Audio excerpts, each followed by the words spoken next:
Hi everybody. Hi everybody. It's Tobin and Lorina back to share with our desire to inspire.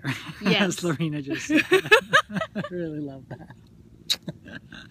Desire to inspire, and today we're exploring the question, what is it that helps us keep our love growing, evolving, better and better over the years? Ever blossoming, ever blooming kind of love that we share. We asked a couple friends, what would you want us to talk about if you could have us talk about anything? And both the people we asked were like, oh, how do you have this love that just seems to keep getting better and better and better, and you guys just keep shining brighter and brighter?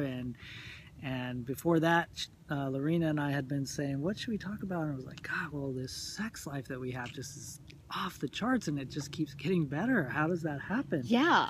Honestly, when we first started connecting, I didn't really like Tobin's touch. Yeah. Luckily, other people did. Still keeping my ego intact by reminding myself of all the people who do love my touch. But Lorina is really high level. I'm a touch connoisseur. So I was not as deeply embodied when we first met. Right. And it has actually been the process of our loving and our being together, and also our commitment to our own process. Personal evolution. Growth and healing. And somehow the combination of all that has created an alchemy where we not only feel more love and sweetness and adoration, and I see Lorina as becoming, just see her beauty more and more. I see her as more and more beautiful all the time. And the quality of our touch and our sensuality just keeps exponentially getting better and better. Knock on wood. Knock on wood. It's really, really, really beautiful. He's got wood here. He's got some wood here. We're going to knock on it. A Hawaiian wood ring that I wear for just such occasions. So we wanted to explore, like, why is that? How is that possible? And I don't think it's a subject that can be exhaustively explained or unpacked in our under 10-minute video here. We're actually going to do an evening next month in the middle of November. It's an epic love evening, and we'll be exploring that subject even more then. But today we wanted to, talk about the practice, the value we have in our relationship where we push our edges.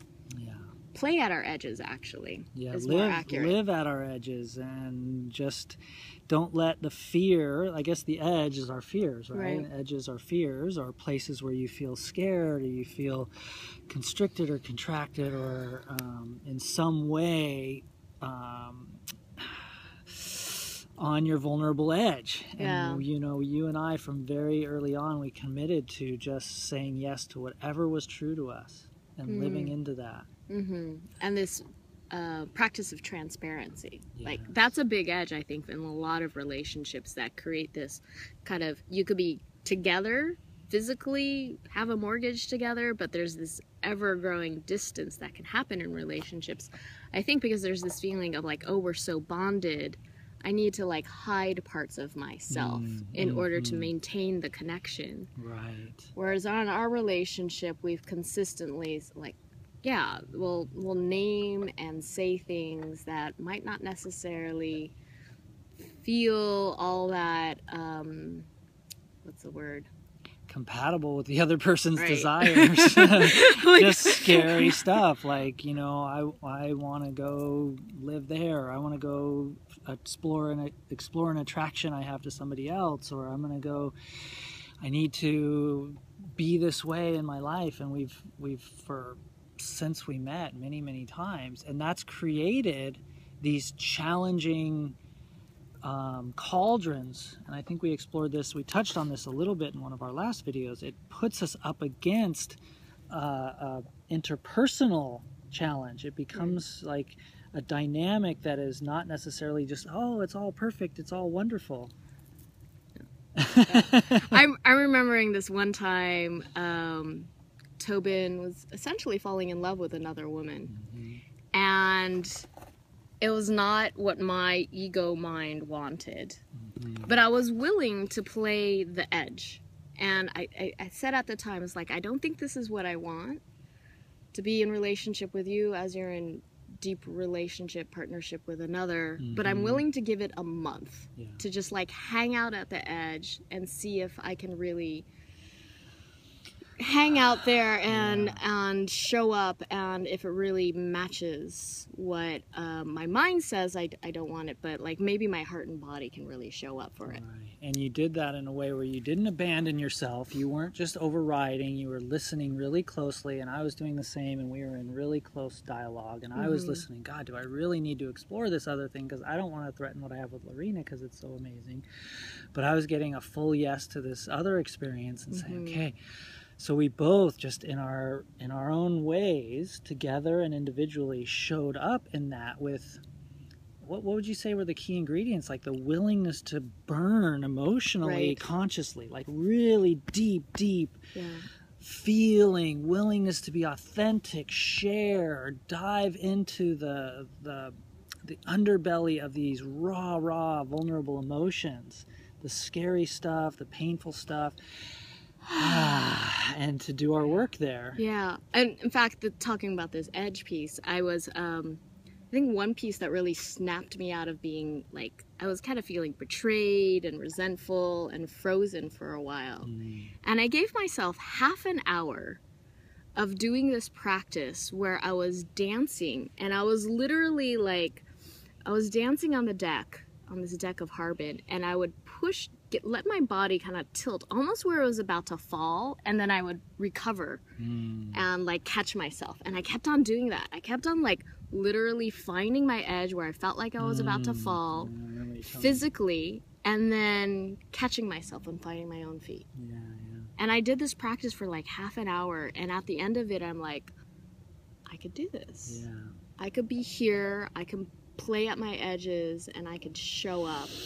And I'm grounded here and now.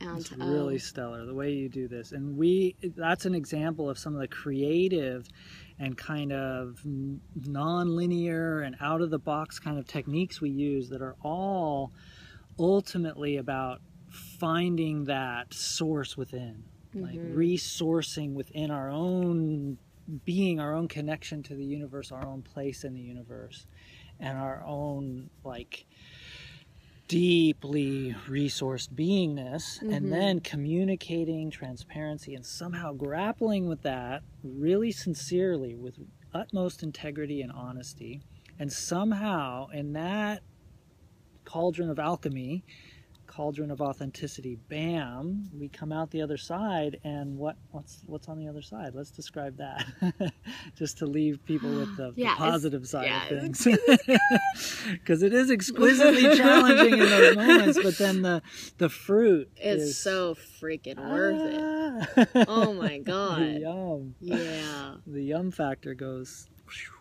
Like, we have this joke of, like, the kisses. What did they started at, like 11, 8? An 8 on a scale of 1 to 10. Like, the greatness of our kiss was like an 8.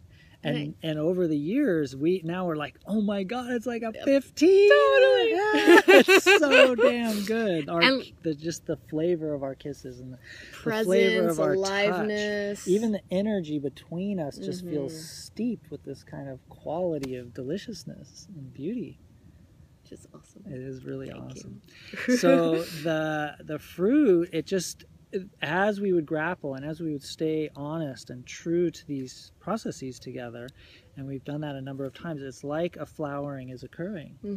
It feels like we're integrating the old wounds into presence and consciousness, and then so we could be more fully here in our flesh, in our bodies. And it is a process of embodiment, of deep, authentic embodiment. And that's a really good point, is that what's occurring is when you meet these situations of life that seem like they might be random or weird or a problem or a frustrating challenge, they ultimately are invitations to a real, authentic movement of something that was already in you. And it's a releasing of pockets of trauma that are embedded in our system. And when you relate in the way that we're doing and wanting to share with everybody, it's it becomes a holding environment for that deep kind of healing that just goes layer by layer by layer. And each layer that's healed allows for just a more natural way of being back in your being,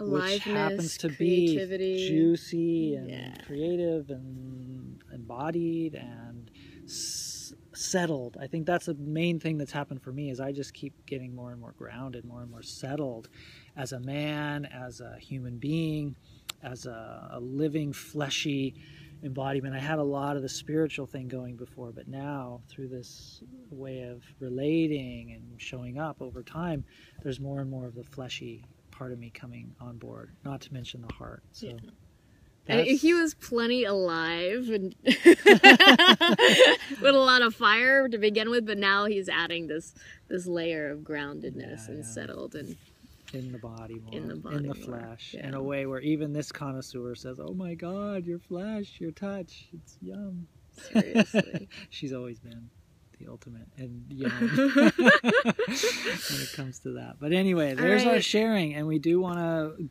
unpack this a lot more, because obviously it's the nitty-gritty of all relationships, and everybody's up against this, whether you're in relationship or single still. It's like, how do we meet life? How do we meet this reality of what comes up for us in the challenging moments, which they inevitably do, and in such a way that it unfolds us, it blooms us, it brings out that more and more and more authentic aspect of us, which then just, I think, becomes a magnet for something beautiful.